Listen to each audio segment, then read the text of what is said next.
Hello, everybody. Welcome to our review of First Man, the latest film from director Damien Chazelle. It's his follow-up to La La Land, the shortest reigning Best Picture winner of all time. Yes. For about 90 For about seconds. 90 seconds, he was the king of the world, and maybe he will be again this year. Maybe this is certainly a bit the kind of movie, much like we were talking about with The Star is Born, that is really going to attract a lot of Oscar eyeballs. Oh, this has Oscar written all over it. I think at the very first festival screening that it was all the talk, like this was the one to keep an eye on. And I do think that that is the case in a number of different categories. Whiplash, La La Land, and now First Man have three very, very different tones, each one I think very suited to the story. Here's what's interesting. They're all about ambitious people. Very ambitious. And how that ambition can overtake you and overtake your life, how the sacrifice that is often involved in ambition. That said, what's fascinating to me is that there can be a thematic through line and still you end up with three films that feel so different. And for me, this is stoicism, the movie. This is a very stoic man in Neil Armstrong who keeps his feelings incredibly close to the vest. Yeah. And Ryan Gosling is traditionally kind of a stoic actor and performer, not always. Yeah. He gets a little wacky here and there. Nice guys, I'm looking at you. And it's fascinating because it's the story of the kind of in a way masculinity. I think that was representative of that time. You know, I don't talk about my feelings. I put one foot in front of the other. I get the job done. And in very select moments, this is an incredibly emotionally effective film. And I think all the more so for how restrained it is the rest of the time. I think one of the things that people should know going in to kind of equip you for this film is while it covers some of the same subject matter as films like The Right Stuff and then Apollo 13 later. One of my favorite movies of all time is The Right Stuff, by the way. Both great movies about NASA, about the space program. You see the Gemini and Mercury missions. Yes. Obviously, Apollo 11 is a big part of this. But this is not, in a way that those films, Right Stuff and Apollo 13, certainly had strong portrayals of the characters in them. Those films were more about the events, I think. They were very well dramatized versions of the events. This is about Neil Armstrong. Yeah. This is not about necessarily the moon landing, although the moon landing is breathtakingly portrayed in this film, which we'll talk about. But this is a movie that is very much about Neil Armstrong. Yes. That is what it wants you to connect to. It's not so much about this is step by step how we went to the moon. It's about this is this man's journey to get to the moon. Yeah, and you know, it is his personal story as well, and that's sort of what's fascinating. And you're right, very different than some of the other films about Which they're great films. they're great. I'm not denigrating them in any way. They just took a bit of a different approach. I think so. I mean, The Right Stuff, you're right, is about a group of people that are a group of men that are launching space travel, right, and exploration. That said, my favorite character from that movie was played by Sam Shepard, Chuck Yeager, and he played Chuck Yeager, who's a pilot who is the person that if I could be any celebrity, I would be Chuck Yeager. But the reason is, and I think as an adult, and the reason I'm bringing that up is there's something that felt very familiar to me. It felt very much like Sam Shepard's portrayal of Chuck Yeager, his Ryan Gosling's portrayal of Neil Armstrong, in the sense that these were men that were so full of integrity. They were not bombastic. They were very thoughtful. And so when they came in and they sort of corrected a couple of times, Buzz Aldrin does not come off well in this movie. And a couple of times Ryan Gosling's Neil Armstrong comes in and sort of corrects his behavior. Yeah. And he does it in such a fundamentally integrous and quiet way. I wished I could, I'm not that human being, but that was the type of person I wished I could be when I saw The Right Stuff. And I think that it's as if you follow that character or that type of moral character throughout this film. Does that make sense? It does. I also think that Claire Foy is really, really good in this film as Neil's wife, Janet Armstrong. Also very restrained. Very restrained, but allows herself to feel very deeply in not a very showy way. I think that that could have been a very one-note role. The astronaut's wife. Sure. I think that she and in actually, those other films they were. They were. I mean, I think Kathleen Quinlan did some great work, but I think Claire Foy as Janet Armstrong is given even more to do in this film, and I think it is again because this is very much a personal story of the Armstrongs, of their life together. There's a great scene, before he leaves, a little bit of it is in the trailer, when she tells him, like, you need to go tell your kids that you may not be coming back from this, tough. and you're not leaving this to me. Yeah. I'm not doing this anymore. Yeah.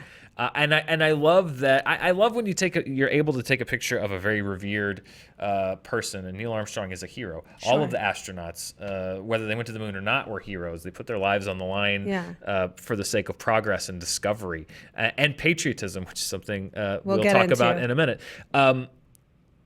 I love that you can present these people as human, not deify them, but also not slander them. I think that everyone in this film, who we know their names, are presented as human beings, and sometimes that means you show their flaws, but it doesn't come off as a cheap shot. It comes off as very human. Yeah. And I think that that's a fine line to walk. Except if you're Buzz Aldrin, and then you look like a jerk. Buzz Aldrin definitely. He does not look good. I mean, I want to do the research. You hear stories about Buzz Aldrin, but he definitely is presented as let's say a no-nonsense type. Certainly as someone who that's not what he comes off. I think really read the room very well. He comes off as a blowhard. Yeah, a little bit. And Neil Armstrong, I think, is the one that's a little. He's just a straight arrow. I think it contextualizes. Part of the swirl around this movie going into it was some comments that Ryan Gosling made, where he said that he didn't think that Neil Armstrong saw himself as an American hero, and a lot of people kind of spun that off to mean, he didn't think himself.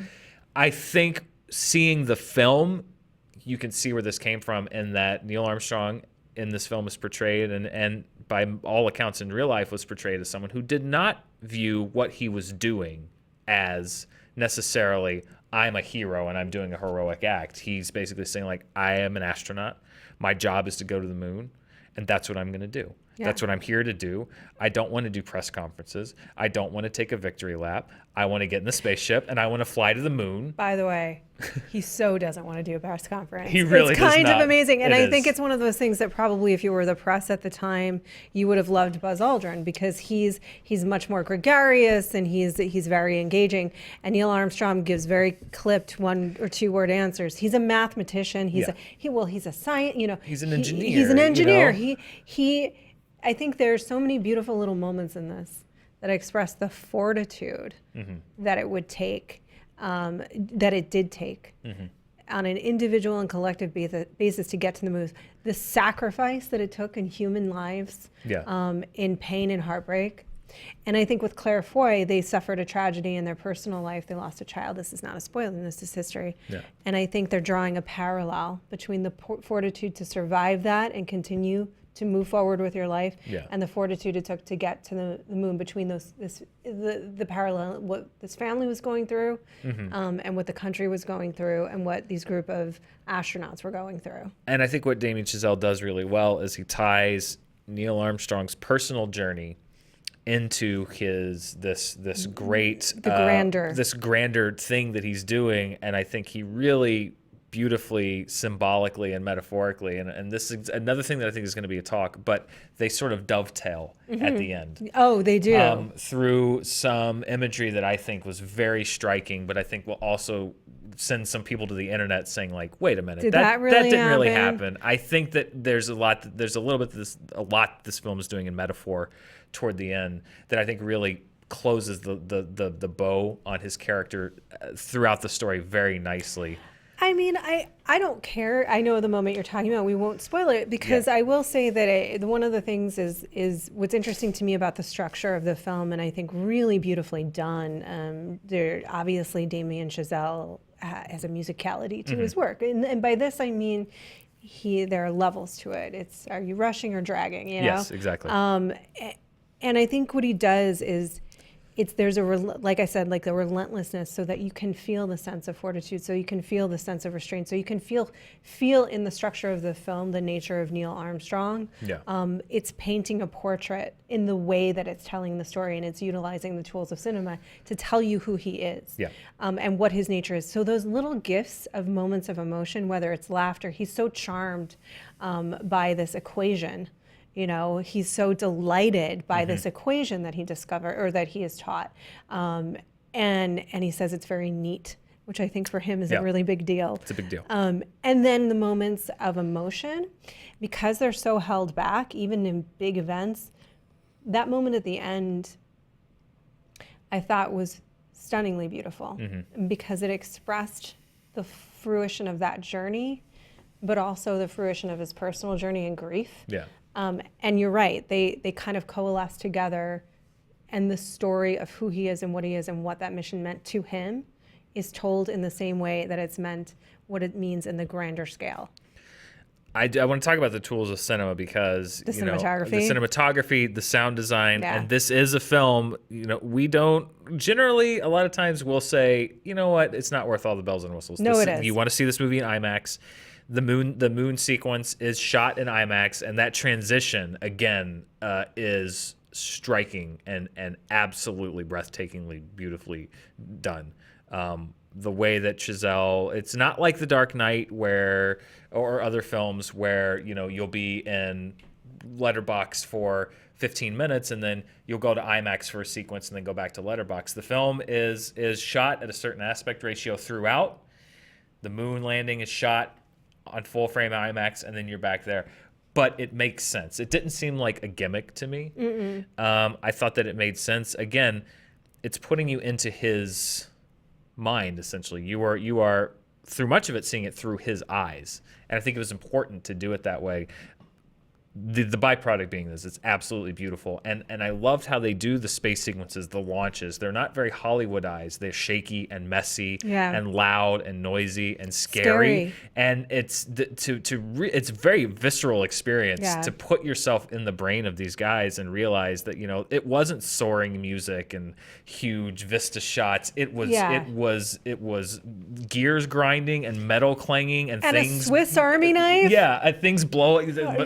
Alarms going off. It's and very, very, very possible death at any second. It really, for the first time in a movie, made me truly understand just how, by the skin of our teeth, not our, but their teeth, the U.S. was able to put together a moon landing. That thing is like a tin can. It's shocking, honestly, and I loved how he did that. And I think that really comes across again on a big screen with a big sound system. So this is definitely one where I would say, if it's playing in IMAX near you, go see it in IMAX. And I think when you see a movie about space, because I love movies about space, you want to feel that awe and that majesty. And I think that what he does so well here, to your point, is that he grounds the reality so well. And I agree with you. I felt the sense of fear and anxiety every time, and he puts you right into the position of feeling really trapped. Ironically, very trapped, very closed in, and really out of control as they launched into space. And certainly when they were in space, it's so dangerous. It's so amazing that any of them survived. And there's some very harrowing moments where some people don't. Like I said, there was a lot of, and this is history, there was a lot of loss of human life on this journey. That said, when he gives you those glimpses, that's where you really feel the awe and the majesty of space, how they must have felt it. You know, just kind of seeing the horizon, seeing the moon for the first time. How incredible, how hard for them to even conceive of what they were experiencing. And it was this moment we can talk about the Patriots. It was a moment for the world. It was a moment for the United States. And I don't think that is as shied away from as some folks might have thought, given the pre-press. Yeah, I mean, I guess because it's already become a part of the narrative of the movie, when it premiered in Toronto and at the film festivals, there was sort of scuttlebutt about how, well, it didn't show them putting up the flag on the moon, and are they in combination with Ryan Gosling's remarks about Neil Armstrong didn't see himself as an American hero, which Sure. I think were taken out of context, and I think make way more context and sense in the context of this movie. I also think that this narrative that was started largely by people who had not seen the film, I think if you see this movie, there's no question that the film absolutely frames this as both a stunning achievement for all of humanity, but also does not shy away or hide the fact or obscure from the fact that this was an American venture. And that's what what it seemed to be the problem, was that because they did not show the moment of putting the flag on the moon, that this was trying to hide the fact that this was an American achievement. This film is based entirely on the fact that this is an American achievement, that this was a space race with the Soviets, that the Apollo 11 landing was the most watched event in the history of the world, and that it was America who had sent men to the moon. The film essentially closes with one of the most legendary and iconic political speeches in history from John F. Kennedy. To contend that this movie was ashamed of the moon landing being an American achievement or was trying to hide that is completely untrue. I think what it's doing is it takes this story from a very personal perspective. Yeah. This man, it brings that personal story to fruition in a very emotionally effective way when he lands on the moon. And then after that, it says this is what happened for Neil, and this is the end. In a way, this is the end of his story. And now here's what that meant in the United States, and this is what it meant in the world. Right. And that's what I think really impressive with how it's constructed, is that it doesn't say it's any one of those things. Right. It says it's all of those things. Yeah. It was a personal moment. It was a moment for this nation, and it was a moment that the whole world owns as well. And I think that in and of itself, without sort of hammering you on the head with that message, I mean, I guess we belong to each other. Short of doing a Michael Bay type thing where, the big flag moment. Yeah. And, I just think that this movie has aspirations that are both bigger and smaller than that, in the sense of like the aspiration of showing the stunning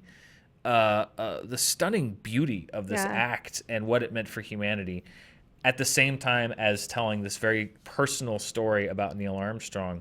But I also think that if you are an American, this should be a film that you can watch with pride, because it tells this story with pride. And it's just really, having seen it now and seen how things are portrayed, it bothers me that there are parties trying to co-opt this and make it a wedge issue between people. But it's not. Because this really is the kind of movie that I think, across whatever political spectrum, party lines, this is a film that I think people of any age and any political persuasion should be able to watch and take pride in and admire the beauty of. And so I hate to see it being used as a pawn, because I really don't think that anything this film is accused of in the context of the larger movie is at all representative of the final content. Not at all. And I think that this is a character who is defined, among the other things that we've talked about, is humility. Yeah.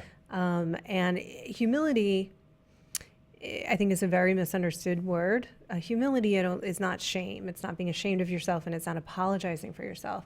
It is giving yourself permission to feel awe that you are a part of such a grander world. And I don't think that you could land on the moon and not have a sense of awe and humility and a simultaneous understanding, pride, but a simultaneous understanding that you are a part of something so much bigger than yourself. Yes. And I think that is the message of humanity. Like, we belong to ourselves, we belong to our intimacy, we belong to the people closest to us, first and foremost.